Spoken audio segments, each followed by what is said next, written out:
Hey everyone, it's Mary Ann at Akashic Inspiration, and today is Tuesday, December 11th, 2012. So 12/11/12. Big messages today. I'm sorry I didn't get this out sooner, but the message is really cool. Today I just finished posting my blog, and I kind of took to heart something that Stasha Eve had kind of mentioned, that wanting us to go more into the records and bringing back more of this ancient wisdom and bringing it out. So I decided that I was going to ask to speak with Seshat and Thoth, since also Tony Walker had been getting some information from them, from Thoth in particular. So I asked if I could speak with one of the two, and luckily for me, both of them showed up. It was very interesting because they were kind of hand in hand, holding hands. And what they talked to me about, and you could read it on my blog on akashicinspirations.com. And if you'd like, you could sign up, to receive the blog.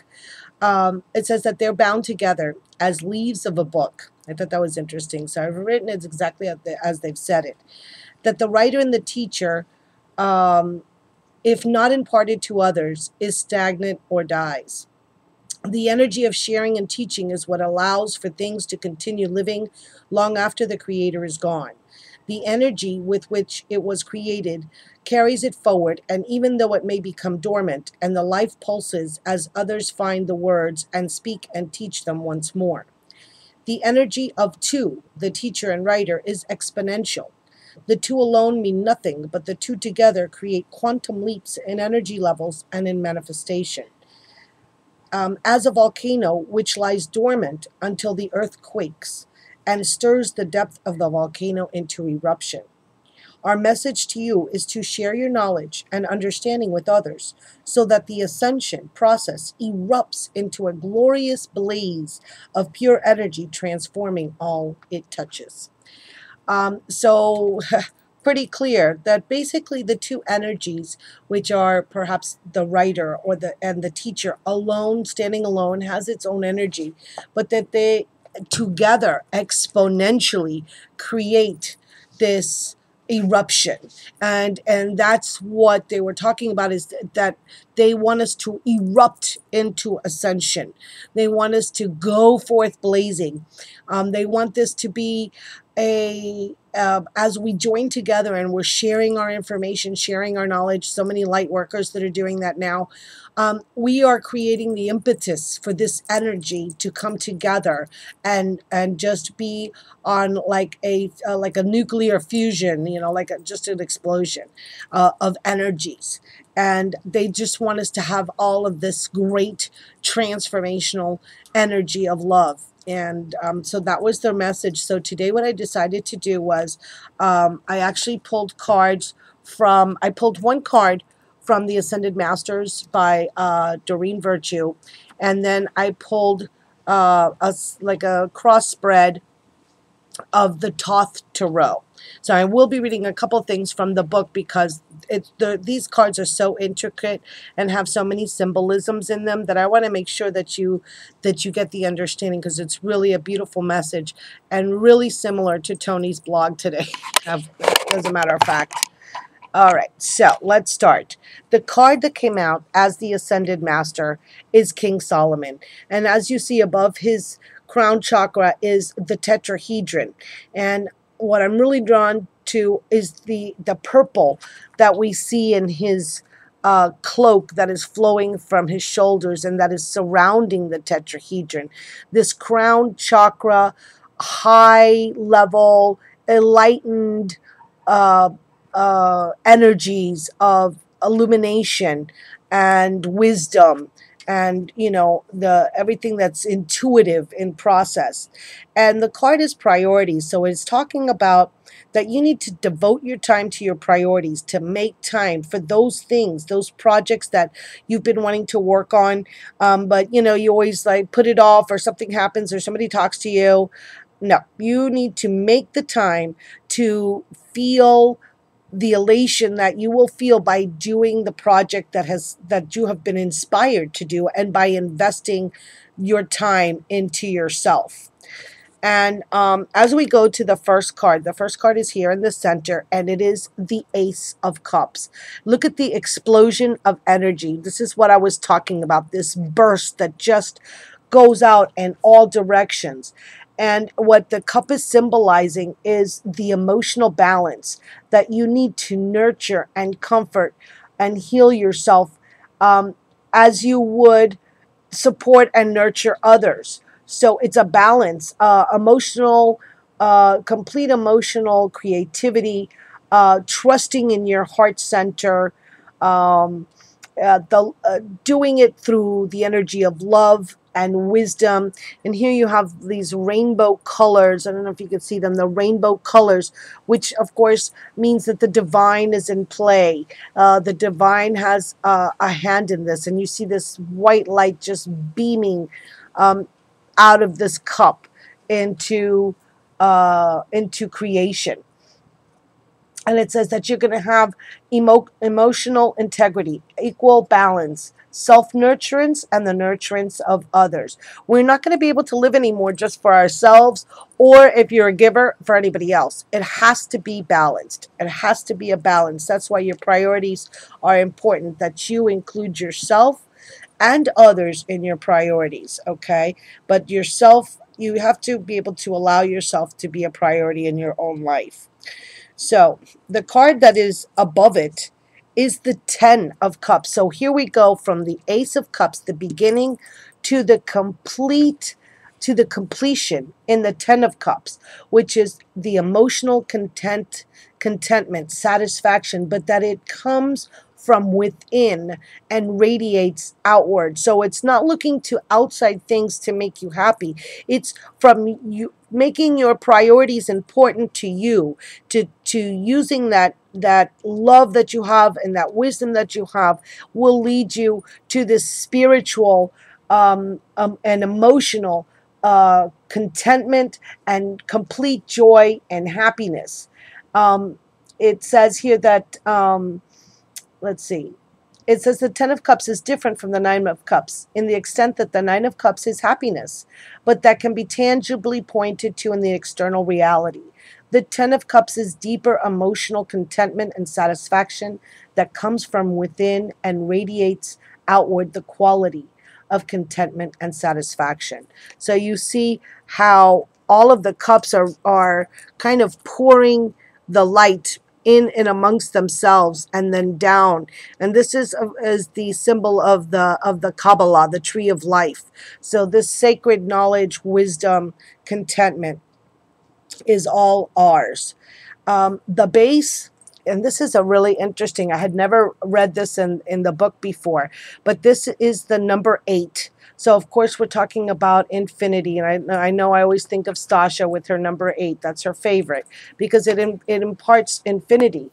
But what this goddess is right here in the middle, you see how she's parted these, this is like a veil, and she's made like this diamond. This is Ma'at, and she is the goddess, the Egyptian goddess of law and truth and justice.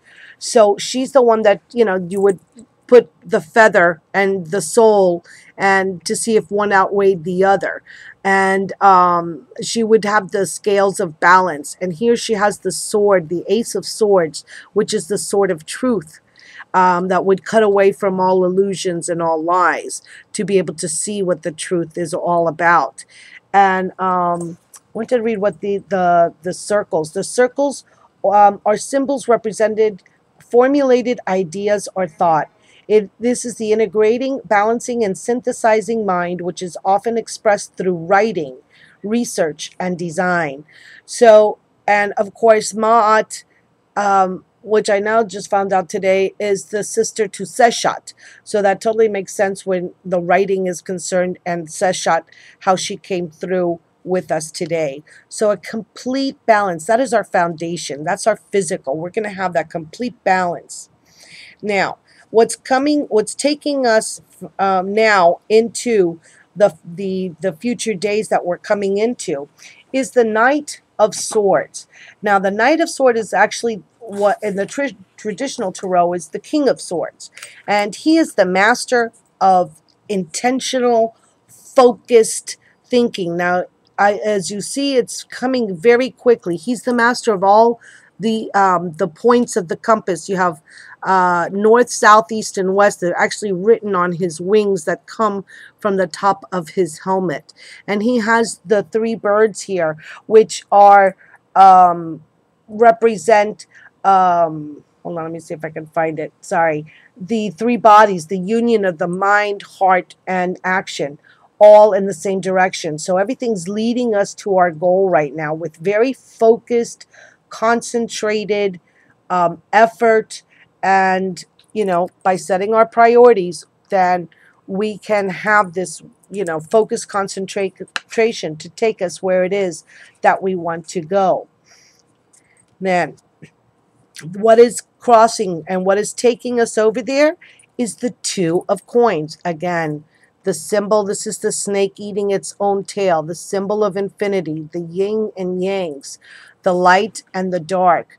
So it is finding again that balance. And this balance, since it is of the discs, which are known as the pentacles, which is the earth element.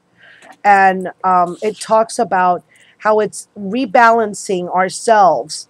That change, this swiftness that's coming, this focused intent is going to create a very big change for us, where everything, that opposites will be unified, that will be integrated, the light and the dark. Excuse me. And it's also the change is going to be elemental. The elements of earth, fire, water, and air are going to be drawn into new shapes, new things.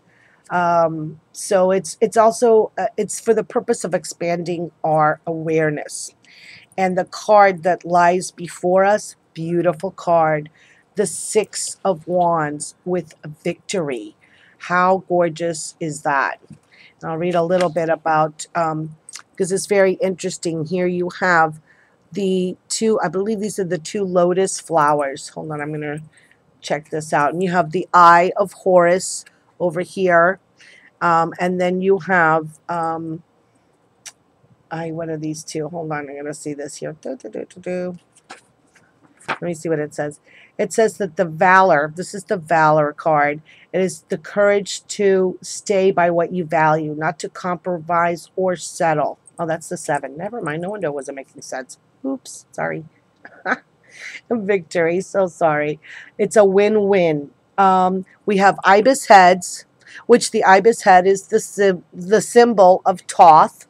We have the Eye of Horus, which is for clarity of vision. And we have the ultimate spiritual victory in this card. That it touches us at an intuitive and spiritual level. And it is expansive. And this is actually, we've got the symbols of Jupiter and Leo here. So it's fire sign. So it's, I just see it as that blaze, the sun, that explosiveness, that is allowing us, the planet of Mars is a planet of energy, is also in this card. And that you're going to have this spiritual victory. Oh, we've got the 4 diamonds. This is very interesting because we've got these 4 diamonds that are created here. And these are the 4 levels of consciousness, which represent mental, emotional, spiritual, and physical. And if you remember, where was it? Over here in the adjustment card, or the, I guess, the strength card, the justice card, you have these symbols of the integration in the orbs. And you have a complete balance of all of these energies in the Ace of Cups. So really spectacular reading for today. I'm so thrilled of how it came out, and how Thoth and Seshat are really coming into allowing us to tap into their wisdom and showing us the way as to how they want us to go. Well, I have a little announcement. Tomorrow's the Red Tent. I know that Glammy Witch and I will be there. I'm not sure of Bella Ducati. I haven't heard from her. So, Bella, if you're watching, let me know. And if not, still have some wonderful things planned. Actually, some really cool stuff. Debbie's going to be talking about. Glammy's going to be talking about some meditations.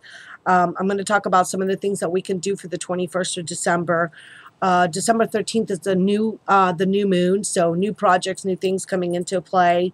All of these new priorities, I think I'm going to be talking also about some of these past life readings that I've been doing, and I may do a special spread for that day.